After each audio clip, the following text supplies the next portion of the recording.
Big government bureaucracy always hurts the little guy and helps the big guy. You bail out big banks, small banks can never compete. You can't compete with a never-ending supply of federal dollars. Same thing with airlines. Same thing with American auto manufacturers. Anyone here want to drive a Chevy Bolt? The answer is no, or you're wrong.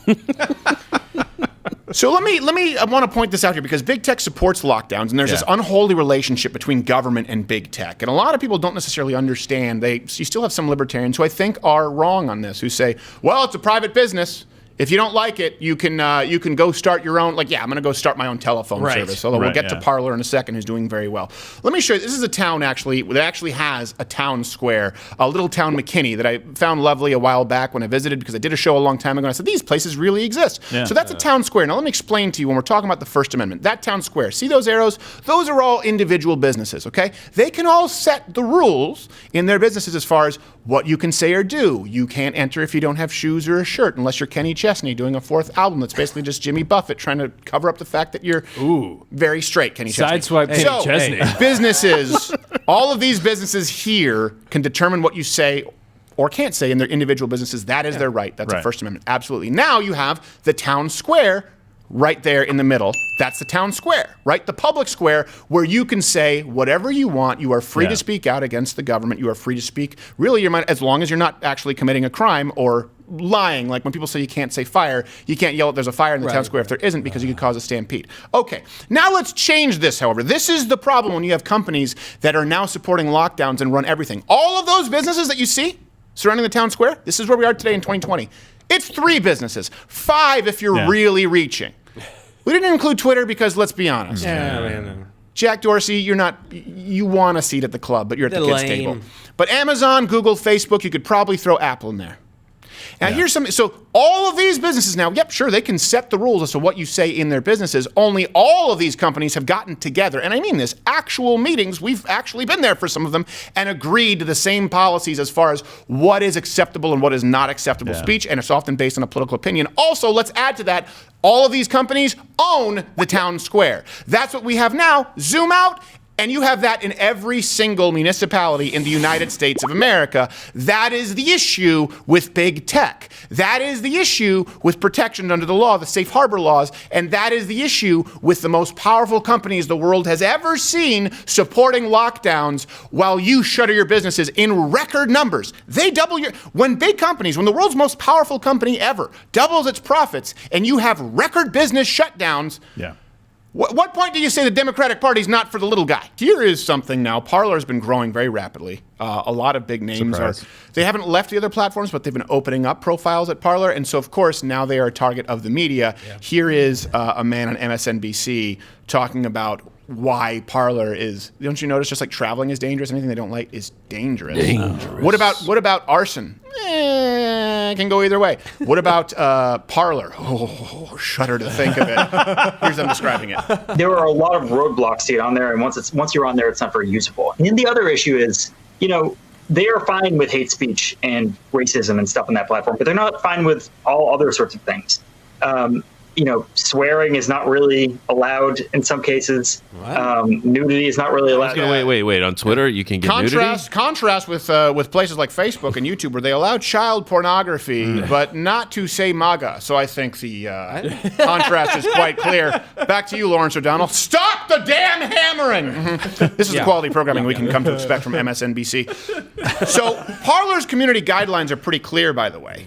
They don't allow criminal activity. So, for example, pornography where minors might actually be able to see it. Or things like bots. Right? They have community guidelines that are very clear, and you can go and read them. Also, it's kind of funny that they're lamenting this idea of profanity. Like, Parler, even though it supports all points of view, actually is designed to try and promote civility. So they actually do remove people for being trolls or spam or imitating people. There was someone who was imitating, had a badge for Steven Crowder. Like, that's not me. Nah. And they removed that. I said, well, thank you. Those are proper enforcements of, because that's illegal. That's illegal. But I find it funny. This is the argument he makes right here about, I think we have to rewind that clip about, specifically, Parler allows racism here. So it's a free speech platform in racism only, really. And the worry is, if you're spending your whole day on Parler getting inundated with one thing, And then you go out into the universe, go out into the real world, you go to the shop, and you start talking about politics, and your reality is wildly different than the actual reality, then we're going to have problems societally. We're going to have problems across the board. Wait, I'm sorry, are you talking about Facebook? No, Twitter. He's talking about Twitter. YouTube, I like think. Twitter. It's So YouTube. what's interesting, again, that story I was telling you about getting coffee and the lady having 2 sets of gloves, 2 masks, and a welding mask. Yeah. I said, your chance is statistical nil. And she said, I thought it was way worse than that. You know why? Because she gets all of her news on Facebook. And do you know why she's not educated as to the actual science? Is because Facebook doesn't allow it. They ban science from actual doctors who've seen actual patients, unlike Fauci, who's effectively been a career politician, really, at this point for most of his life. Not saying that he's not a brilliant guy, Right. but they have banned doctors. They have banned controlled trials on homemade masks from Denmark. Right? This is something the biggest trial that we've had, the biggest actual study that we've had on masks, not saying that the masks in a surgical medical setting don't work. That's why surgeons use them. They use it once, they wash their hands, someone else puts on the gloves, like it's Homer Simpson dealing with the uranium bar, and then when they're done, they peel it off and they toss it away. That is very different from you grabbing granny panties with a bungee cord and wrapping it around your chrome dome, thinking you're protected against microscopic droplets that couldn't possibly be blocked by that fabric weave, you dolt. So people who live on Facebook would never actually see this science. They would never actually see the kind of lockdown measures that we've seen in Sweden. Or no, even myself, I was a victim of this, that places like Finland, that places like Norway actually had fewer lockdown measures than places like Sweden because we bought it because the information is not allowed on Facebook. Right. And then we condemn Parler, this guy saying if you leave Parler, you might go out into the world and it's a very different place. You mean, if we leave Parler, we might actually be more educated than the remainder of society who are only on social media platforms that eliminate opinions by design. Yep. Look, let me be really clear with Parler. You can go to their page right now. It says their About Values page. It expressly invites people of all races, genders, creeds, period. And more importantly, any point of view. So Facebook, so YouTube, who got caught with all that pedophile pornography, that weird stuff going on, right? That, for some reason, wasn't a problem. But if you actually say that transitioning children, giving them puberty blockers is child abuse, you might get banned, depending on how big your channel is. Whereas at Parler, they say, hey, you know what? We just ask that you don't commit fraud. We just ask that you don't break the law. We just ask that you don't dox. We ask you to try and keep it civil because we don't want you to, if you're just continually harassing people and non-contributing, which you can do on Facebook, provided you're to the left, we're going to have a problem with you. But we allow, outside of that, any point of view. Test me on this. Go to Parler, all the liberals who watch this show. I know we have plenty of them, and some of you are still bleeding from the Young Turks who are still watching over there. That's the last time I'll reference them. Last time. Right now, go to Parler, sign up, post your stories, and see if you get throttled. I will eat this mug, and it is girthy. It is very good. By the way, I love how he drew the line at being able to swear and post porn. Yeah. Like that was where he was like, this is un-American.